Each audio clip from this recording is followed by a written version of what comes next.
I was never much of a JCPenney person. Too polished, too quiet, too sterile. It always felt like walking into a department store trapped somewhere between a forgotten past and an uncanny dream. But convenience wins, especially when the storm outside is punishing the streets and your tired body just wants to get home. I just wrapped a draining shift at work, and despite the downpour, I still had to pick up a few last-minute things. Some candles, throw pillows, maybe a robe for the girls' night we had planned at my place. My usual grocery store was too far, and strangely, JCPenney was still open. Against my better judgment, I turned into the nearly empty parking lot. The lot looked eerie, puddles swallowing the fading painted lines, the yellow-white glow of the street lamps refracted by the rain like a dream sequence. I found a spot far from the entrance, the only ones left. Pulling up my hood, I muttered under my breath, the rain smacking down hard as soon as I stepped out. Cold instantly soaked through my shoes and sleeves. I kept my head down and hurried toward the big sliding glass doors, just wanting to get in and out. That's when I heard it. A scream, sharp, high, and raw. It cut through the rain like a razor. I looked up, startled. A woman burst through the front entrance, sprinting past me like her life depended on it. Her coat clung to her like wet skin, hair matted to her face, her arms tightly wrapped around herself like she was trying to hold something inside. "Hey, are you?" I started, but she was gone before I finished. She vanished into the maze of slick, empty cars. I stood there for a second, heart racing.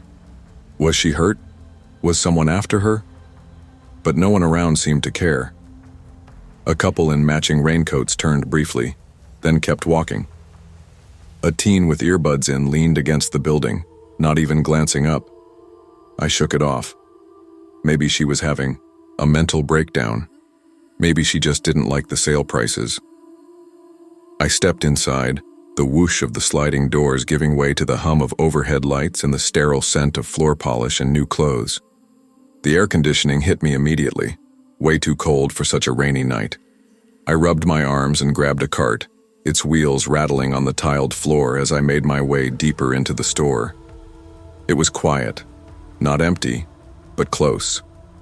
A middle-aged woman lingered by the home goods section, picking through bath towels without any real interest. A bored employee leaned on the fragrance counter, scrolling through her phone. It all felt staged, too calm, too still. I wandered toward the seasonal section, grabbing some snacks, scented candles, and a discounted fleece throw. I was in the robe aisle, touching a soft velvet one that looked like it belonged to some forgotten Hollywood starlet, when something wet dropped onto my head. I froze. It wasn't water. My hand shot up, fingers weaving through damp hair. Whatever it was thicker, cold, slippery. I recoiled, heart lurching. I looked up, expecting to see a leaking ceiling or an AC vent dripping. But the ceiling was clean, spotless. The rows of lights stretched above me like a sterile grid, humming quietly. No leak, no sign of moisture. I wiped my hand on my jeans with a frown and moved on, trying to ignore the unease settling in my chest. But then it happened again, 2 aisles down. This time, it was worse.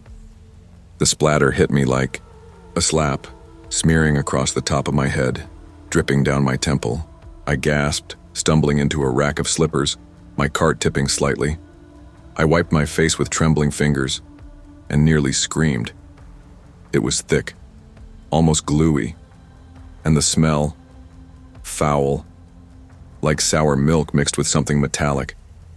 I stood there, paralyzed, breathing shallow, heart pounding against my ribs. I wiped frantically at my face, the sticky residue clinging to my skin. What the hell was that? I looked up again. Still no leak. Just perfect ceiling tiles, buzzing lights, silence. Something wasn't right. And that's when, at first, I didn't fully register what I was seeing. It was just a flicker, something shifting in the artificial stillness above the shelving units. My eyes caught movement near the upper racks of the men's formal wear section, but my brain refused to process it. My focus sharpened slowly, like tuning into a wrong channel just long enough to see the static pull back. That's when I saw him. Crouched on top of the polished wooden display shelves, between stacks of folded shirts and mannequins in pressed suits, was a man. He wasn't just crouching, he was watching me. His grin was impossibly wide, so wide it didn't look human. It split his face into something unnatural, stretched and trembling with silent laughter. His eyes glinted in the overhead light like glass marbles, and in his hand, he held a small plastic syringe. I didn't even have time to react before he squeezed it.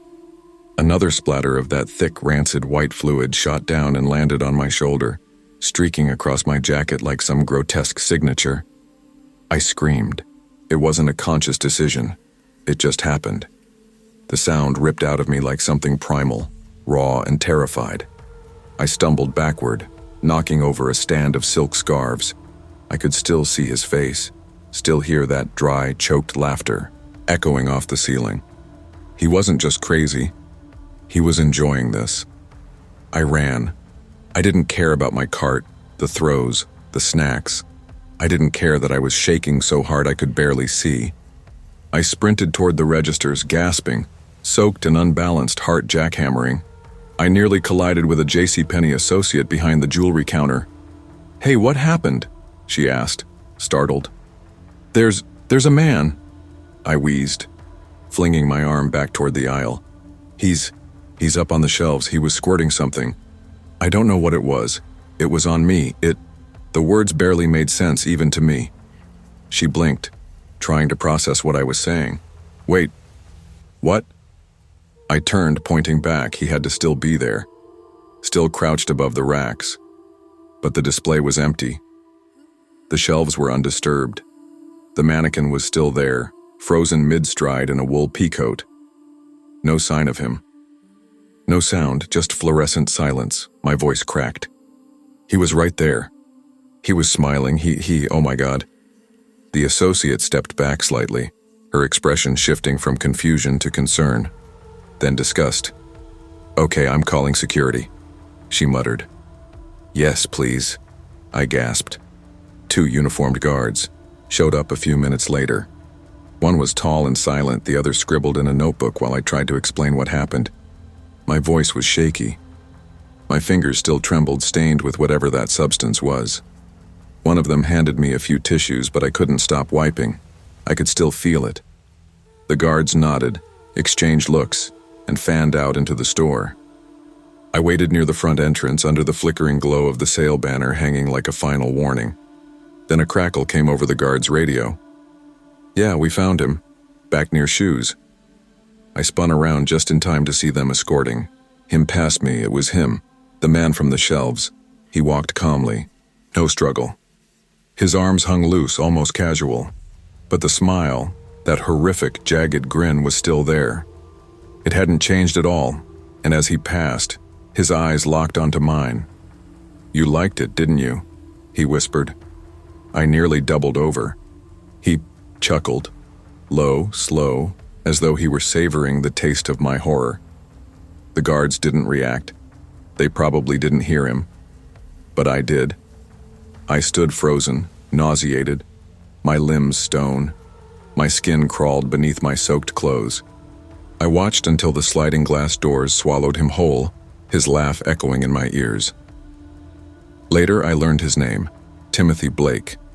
He wasn't a drifter. He was a regular. He had apparently been slipping in and out of JCPenney locations all across the state. Dozens of women had reported the same thing. He would wait in the rafters or climb on top of shelves. He carried syringes, sometimes filled with fluids they couldn't even identify. He'd stalk them, wait until they were alone, and then strike. Even though they caught him that night, I couldn't stop shaking, couldn't stop scrubbing myself in the shower, my skin turning raw and red beneath the scalding water. I threw out the jacket. I never even unpacked the things I'd bought. I never went back to JCPenney. Not that location. Not any of them. And the worst part? I still don't know how long he'd been up there, watching me before I finally looked up.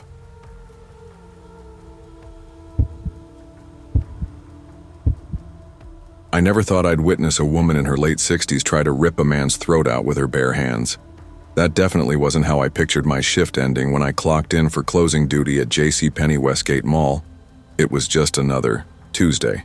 Another quiet night of folding clothes no one would buy, tidying up dressing rooms that looked like war zones, and triple-checking that the fragrance counter wasn't looted again. Just routine. Then came the email. I've been working here for 7 years, long enough to know how things usually go. We're chronically understaffed, pitifully underpaid, and somehow still expected to deliver customer experiences that inspire. Half the crew quit before hitting their 60-day mark. But there were still a few of us who gave a damn. Martha, Perry was one of them. Martha wasn't like the new seasonal hires who spent more time on TikTok than on the floor. She didn't need this job. She wanted it. She took pride in organizing the men's dress shirts by color and brand. She knew every regular by name, remembered birthdays, even wrapped returns in tissue paper, just to keep it classy. She was old, easily pushing 70, but sharper than most of the management team. She moved slow, sure, but she was dependable. Rain, snow, power outages. Martha showed up with her thermos and a hair bun so tight it looked bulletproof. I respected her. Honestly, I loved her like family. So when I saw the email from corporate, I knew something was off. From Hannah Creel, District Operations Manager, subject, staffing and eligibility adjustments. Urgent. Josh, it's come to our attention that Martha Perry is approaching the 90-day eligibility threshold for full-time benefits. As you are aware, current JCP policy restricts onboarding of any new benefit-eligible associates for Q4 due to budget constraints. Please ensure that her employment is terminated before her next shift. This directive comes directly from corporate HR and must be executed discreetly to avoid liability issues. Thank you for your cooperation. HK. I reread it twice. Fired? They wanted me to fire Martha, a woman who'd practically become the soul of this store. I felt cold all over. I could have ignored the message. Missed it, I'd say. But then they'd fire me. And with my credit cards maxed and rent due next week, I couldn't afford to be a martyr. But Martha couldn't afford to be discarded either. The walk to the employee services office felt like I was being led to my own execution. The fluorescent lights overhead buzzed like angry wasps, casting an unnatural glow on the pastel mannequins and empty shoe racks. The store was closing. Most customers had wandered out with their final, last-chance purchases, and only few loitered near the escalators waiting for rides. The sound of a mop bucket squeaking somewhere in the distance added to the eerie quiet. I found Martha at Register 4, wrapping a pair of discounted boots for an elderly man she clearly knew. She laughed at his jokes, thanked him for his military service, and even added a free sample from the clearance perfume bin. She didn't deserve this. I swallowed the guilt and forced a smile. Martha, can I see you in the office for a sec? Her eyes lit up. Of course, honey. Is it about that lead cashier position again? God. She followed me through the intimates and sleepwear section, humming to herself, past the 50% off winter clearance signs. The back office smelled faintly of lavender spray and melted plastic. I shut the door behind us. The room was barely more than a box with a desk, a flickering monitor, and an old corkboard with dress code updates pinned to it from 2019. Martha sat down, smoothed her skirt, and folded her hands neatly. So, what's the good news? I couldn't look her in the eye. Martha, I'm really sorry, but I have to let you go. Silence. Then, what did you just say? Her voice had dropped several octaves. The sweetness was gone. I cleared my throat. Corporate sent a directive. I don't have a choice. You're firing me? She asked flatly. Yeah. I'm sorry. Her expression twisted into something unrecognizable. I've worked here since you were in high school, Josh. Don't give me that corporate said garbage. I swear, Martha, it's not personal. It's just what? She snapped. Policy?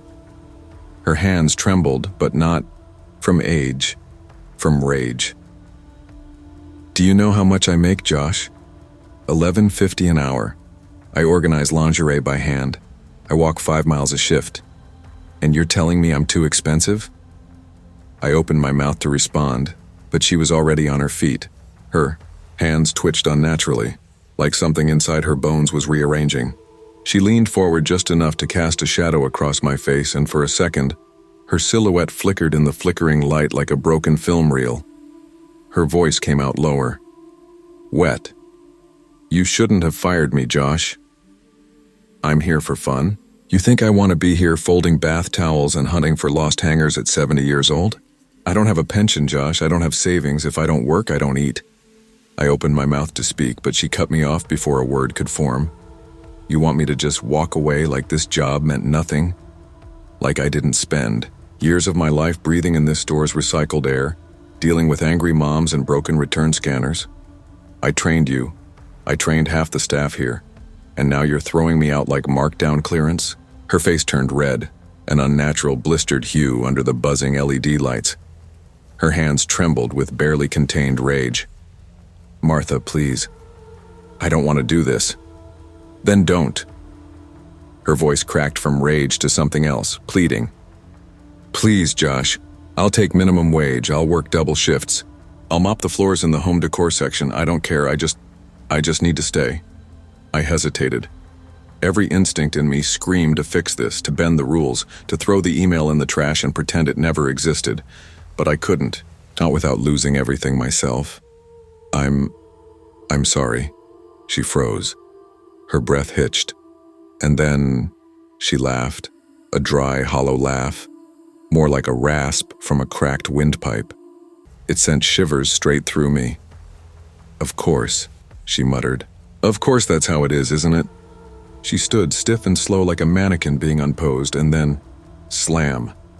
Her fist struck the thin drywall so hard the picture frame of last month's employee schedule dropped to the floor. I flinched instinctively. Martha! She grabbed the silver desk stapler and hurled it. Hard. It ricocheted off the old beige filing cabinet with a metallic clang that made my ears ring. You think you can just erase me? She hissed, advancing. Just sweep me under the rug like I'm last season's unsold sweaters? I took a step back. You need to calm down, Martha. But she lunged. Her fingers latched onto my shirt collar, yanking me forward with terrifying strength. I could see her eyes up close now, bloodshot, sunken, and glinting with something inhuman. I gave everything to this place, she shrieked.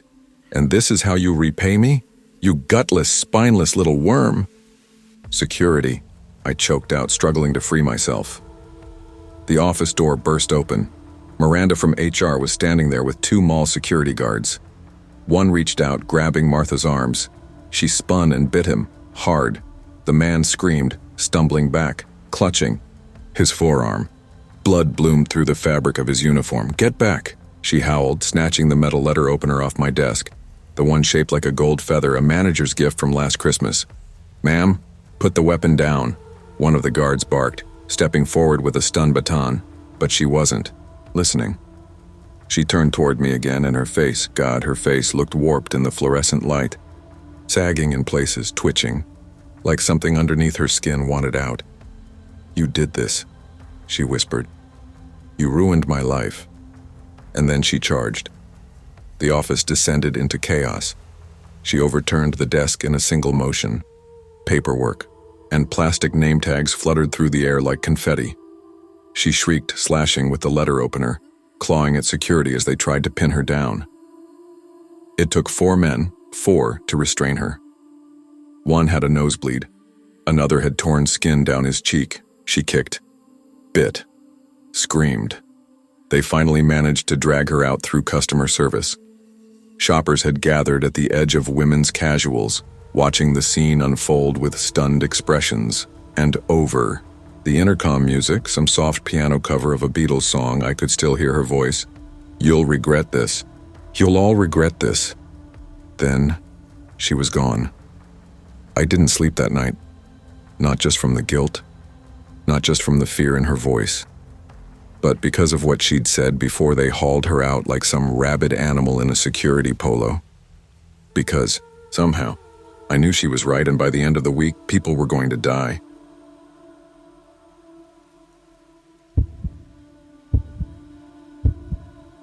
I never used to think much about fear, not real fear. I was careful, sure. I locked the doors every night, kept my phone charged, avoided sketchy areas after dark.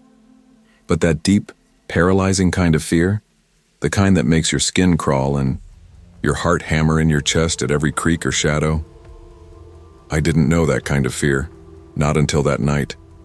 That night at JCPenney, I'd always thought of myself as the calm one. My husband, Daniel, used to call me his little storm shelter, solid, unmoved by the chaos around me. But fearlessness, it's thinner than you think. One crack and it all comes rushing in. You never see the world the same way again. We'd moved to Rockford just outside of Denver, Colorado about a year ago. Quiet place, lots of trees, old neighborhoods, and friendly but distant neighbors. Daniel's job as an architect had finally given us the flexibility to settle down. He was traveling less, and I was spending most of my days taking care of our 4-year-old daughter, Ellie. Life had found a rhythm: grocery trips, bedtime stories, early mornings. It was slow, peaceful. That night, Daniel had just gotten home from a 3-week project out in Santa Fe. He was beat but happy. For once, he wasn't flying out again in a few days. He had a full 2 weeks off. We wanted something low-key, just a movie night with snacks. I remembered we were out of popcorn and juice boxes, so we bundled up and drove out to the JCPenney that shared a plaza with a late-night grocery outlet.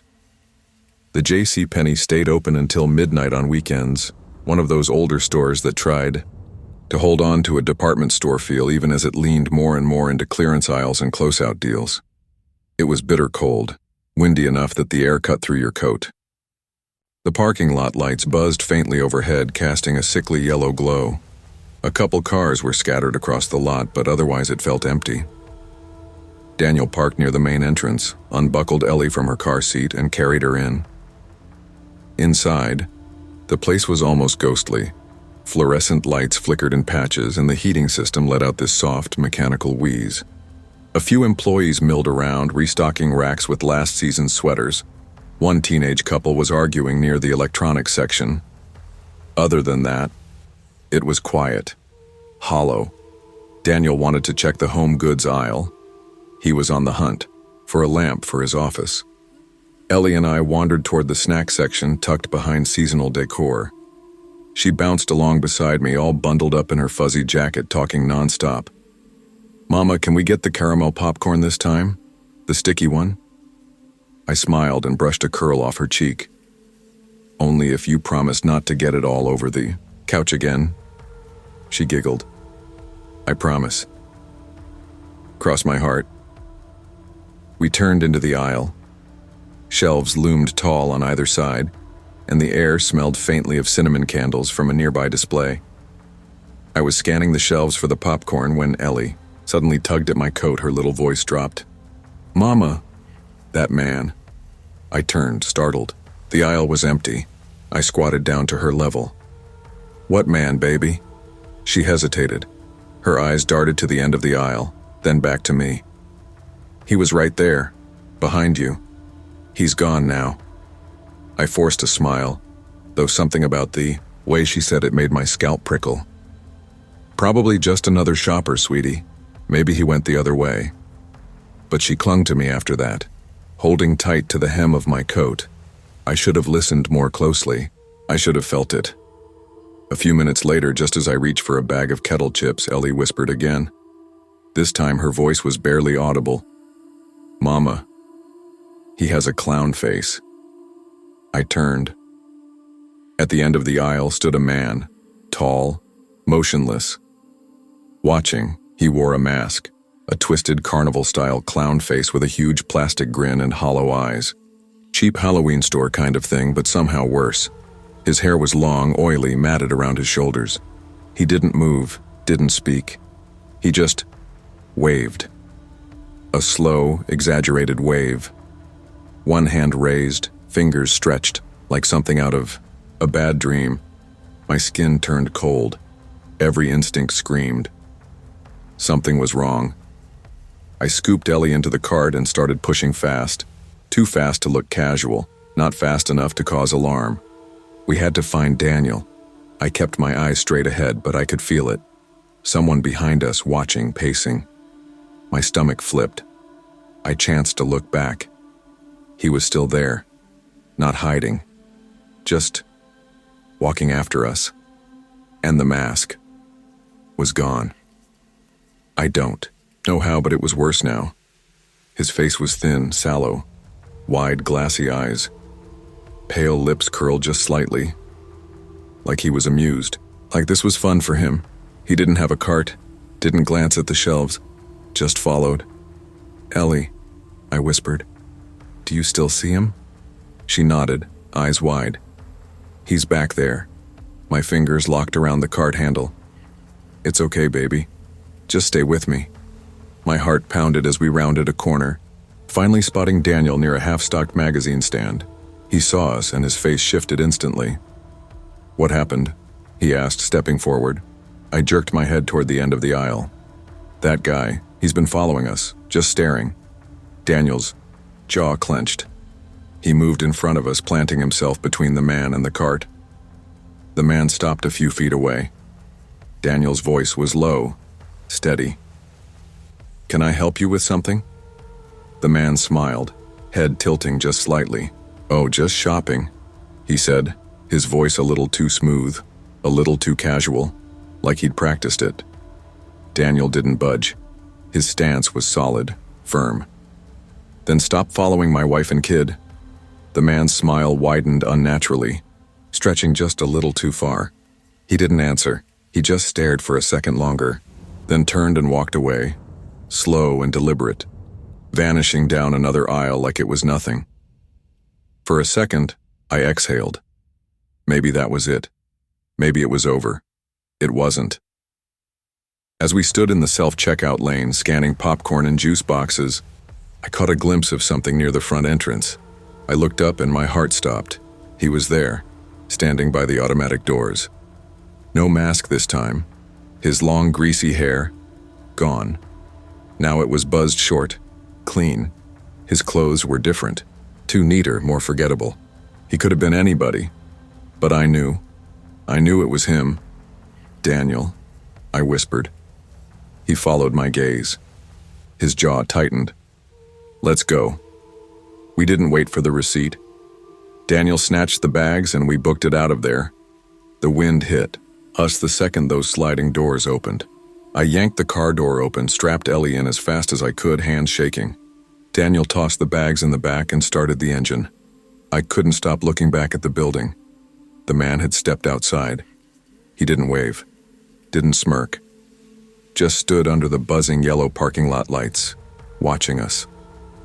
Eyes locked on mine, unmoving. We pulled out of the lot. He didn't follow. He just stood there like a statue, getting smaller and smaller in the rearview mirror, but still watching. That's when it hit me, deep in my chest, like a punch I didn't see coming. This wasn't over. That night, I couldn't sleep. Every tick of the old radiator made me jump. Every shadow looked wrong. Daniel tried to calm me down. He wrapped his arm around me and whispered, "It's okay. He's probably just some weird dude. He's not coming back." But I wasn't so sure.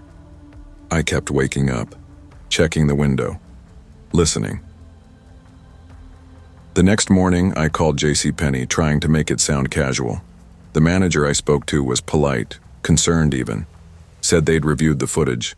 They saw the guy, lurking, yeah, but he didn't approach anyone else, didn't shop, didn't steal, didn't talk to any employees. He just wandered, watching, waiting. For what? They couldn't say. The following days were a blur of paranoia. I changed our routines, took different routes to daycare. I stopped going out alone. I checked the locks. Twice, sometimes 3 times. I made Daniel install an extra security camera by the front door. And still, I couldn't shake the feeling. 2 weeks later, it happened again. I was at Brood Awakening, this cozy little cafe downtown. Just a break. Just one peaceful morning. I had my laptop open, a half-finished latte on the table.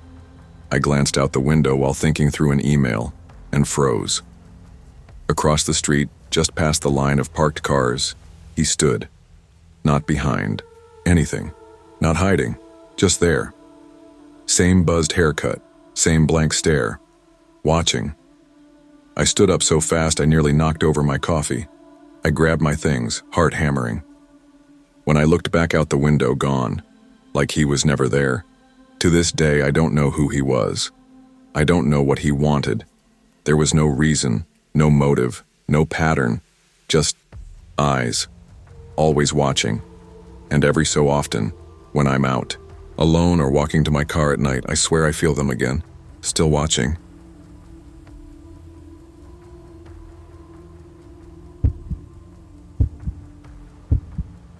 I still remember how the cold night air hit my face as I stepped out of JCPenney, pushing a cart loaded with new bed linens and curtains for my mom's bedroom. It was early spring, the kind of night where the air still carried winter's leftover. Bite. My mom had recently sprained her wrist and couldn't make the trip herself, and with her birthday coming up, she asked me to help redecorate her room, her favorite form of spring cleaning. The parking lot was quiet. Only about a third full. The harsh white overhead lights buzzed faintly, casting long, warped shadows that made everything feel a little lonelier than it was. I unlocked my car and popped the trunk, the hinges groaning slightly as I began loading the plastic shopping bags. New comforter set, window panels, a floral throw pillow she'd pointed out weeks ago. That's when I saw him. He passed maybe 15 feet behind me, walking along the main drive lane between parking aisles. Something about his movement made me glance up. He looked like any regular guy you'd see around, maybe mid-20s, wearing a faded gray hoodie, black track pants, and sneakers. Shaved head. He didn't look disheveled or threatening, just blank. Like someone heading back to their car after an unremarkable errand. I nodded politely. "Evenin'," I said, more out of habit than anything else. He didn't respond. He just kept walking, not even glancing at me. I shrugged and turned back to the cart, stuffing the last of the bags into the trunk. That should have been it. But then he stopped. "Was it you?" His voice startled me. It was flat, too calm. I turned, half expecting to see someone else nearby he might have been talking to. But it was just him now, standing a few feet away with his head cocked slightly to one side. "Was what me?" I asked, confused. His lips curled into a smile, but not the kind that puts you at ease. This one felt off. It was all teeth, no warmth. "You know," I let out a nervous chuckle. "Sorry, man. Think you've got the wrong guy." I reached to close the trunk, but I heard his shoes scraping the asphalt, getting closer. My gut clenched. I turned back, and this time, everything about him had changed. His face twisted into something wild and hateful. Eyes wide, lips curled back in a grimace, his voice dropped an octave. "Don't fucking lie to me," he snapped. "You think I don't remember your face? You're the reason they moved me." My heart thudded. "Moved you where?" I asked, holding my hands up instinctively, palms open. "I seriously don't know who you are." He wasn't listening. His breath was coming fast now, like he was trying to keep it together. His whole body was rigid, fists clenched at his sides. Then, in one jerky motion, he yanked something from his sleeve, a collapsible metal baton. It snapped open with a metallic click, the sound echoing through the near-empty parking lot like a warning shot, and then he charged. I don't even remember deciding to run. My legs just moved, and I took off between rows of parked cars, dodging side mirrors and bumpers. I could hear him right behind me, his feet slapping the pavement, the whoop of the baton slicing through the air as he swung it wildly, close enough that I could feel the air shift with every strike. "Call the police!" I screamed at the top of my lungs, hoping someone, anyone, would help. There were people in the distance, near the store entrance. A woman pushing a stroller, an older couple, a cashier out on a smoke break. They all froze. Nobody moved. They just stared, stunned. Like this was a scene playing out on TV and not right in front of them. The only person who reacted was a security guard from the strip mall movie theater across the street. I saw him drop his coffee and sprint across the lot, yelling for the guy to stop. But the man chasing me didn't stop. Instead, he turned on the security guard with sudden, furious precision. swinging the baton hard. The metal rod whooshed past the guard's face, missing by inches. The guard staggered back, barely keeping his balance. He tried circling, arms raised in a defensive stance, trying to find a safe opening to restrain him, but the guy wasn't letting up. Every time the guard moved closer, the baton lashed out again like a striking snake. It was chaos. And in the middle of it, I saw my shot. While the man's attention was locked on the guard, I sprinted, right across the lot, toward the wide, brightly lit entrance of JCPenney. The automatic doors yawned open, and I dove inside just as the shouts from the parking lot grew louder. "Get on the ground." I turned, panting, to see 3 police officers charging across the asphalt, tasers drawn. One of them fired. The wires snapped out and hit him clean in the chest. I waited for him to drop, but he didn't. He twitched, just slightly. And then, to my horror, he laughed. A low, guttural laugh that cut through the night like something out of a nightmare. With both hands, he grabbed the wires and ripped them out of his skin. Then he lunged.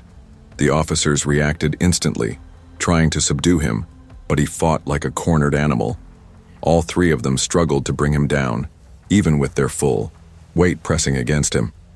He thrashed and screamed, no longer speaking words, just raw, panicked noise, like his brain had short-circuited and left only instinct behind.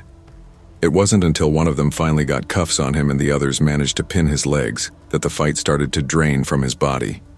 Even then, he growled through clenched teeth like he still had energy to burn. Inside the store, shoppers were gathering by the windows. A few JCPenney employees had stepped outside but kept their distance, phones out, filming. That's when I realized my hands were still trembling. An officer came inside, nodded at a store manager near the door, then made his way over to me. "You the one he chased?" I nodded, breathing hard. "Yeah, I don't know what the hell that was." The officer pulled out a small notepad. "You know him?" "No," I said quickly. "Never seen him before in my life." The officer let out a breath through his nose. "We've had reports about him the last couple days, harassing random people at the train station, a CVS, even outside of school yesterday. We think he's off his meds. He's been bouncing around town, acting increasingly aggressive." I swallowed hard, still staring out at the patrol car where they were loading him in. "What's going to happen to him?" The officer glanced over his shoulder.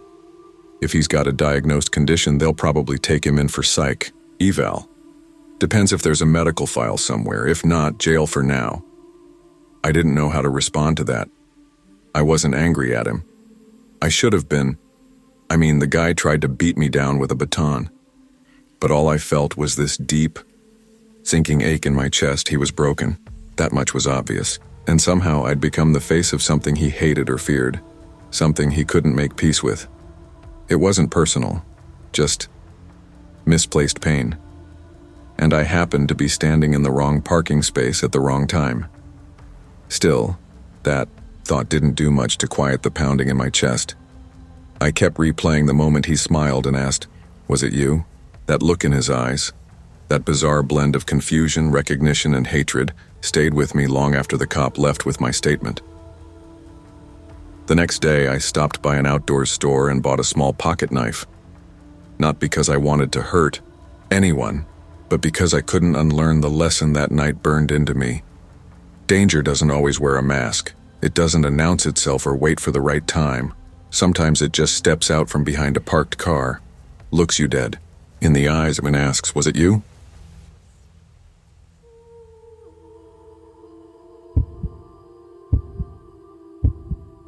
I was barely keeping it together that summer.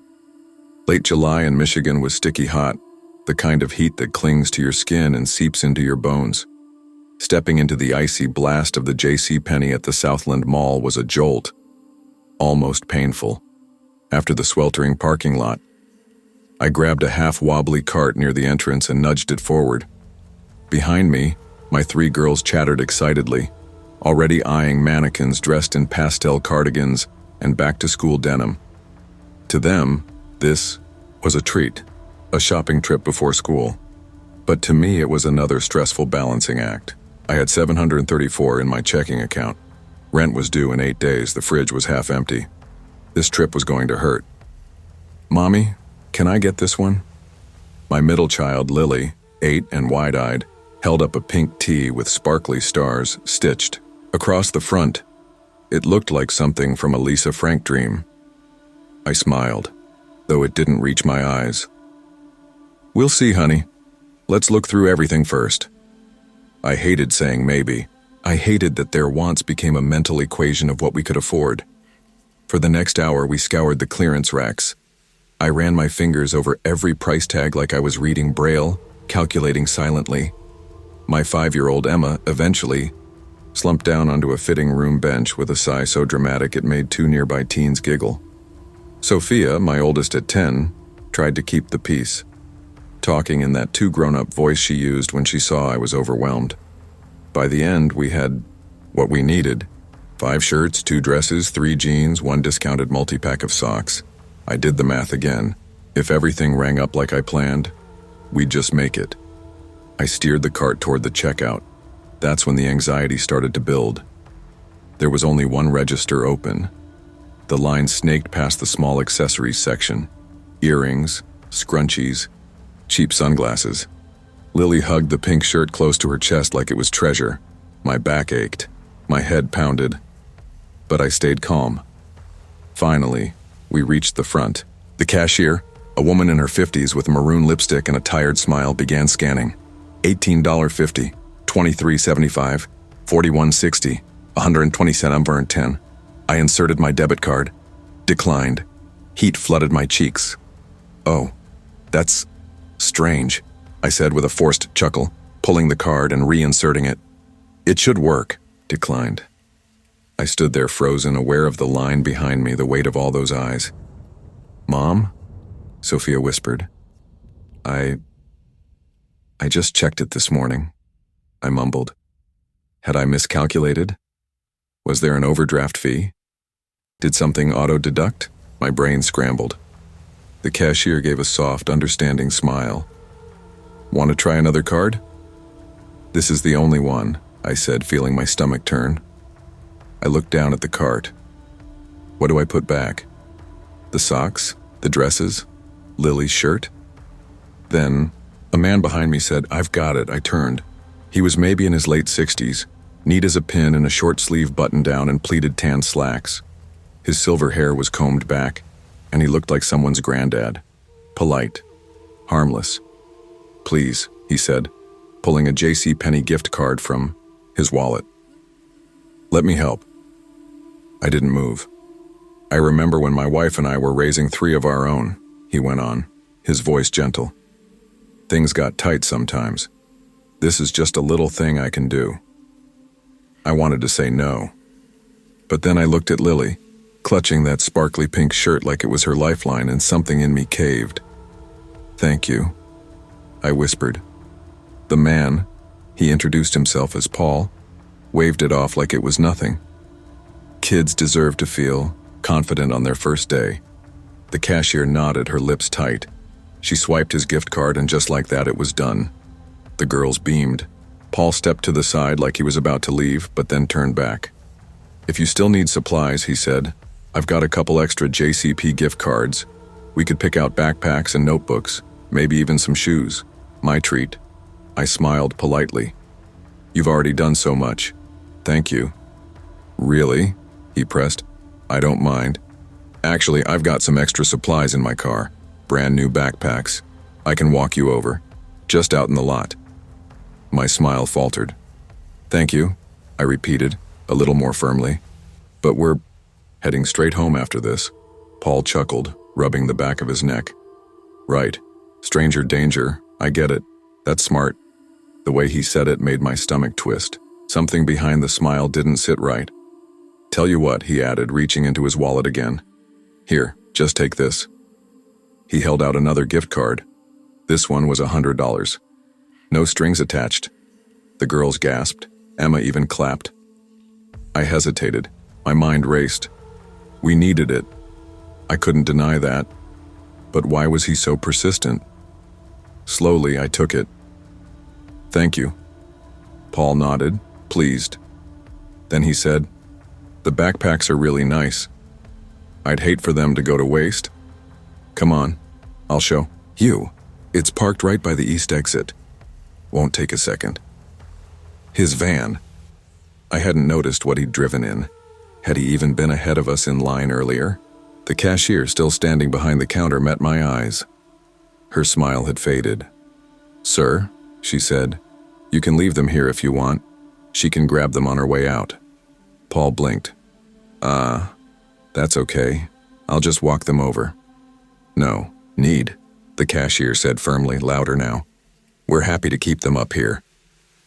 A beat of silence stretched too long. Then Paul chuckled again, but there was no warmth in it.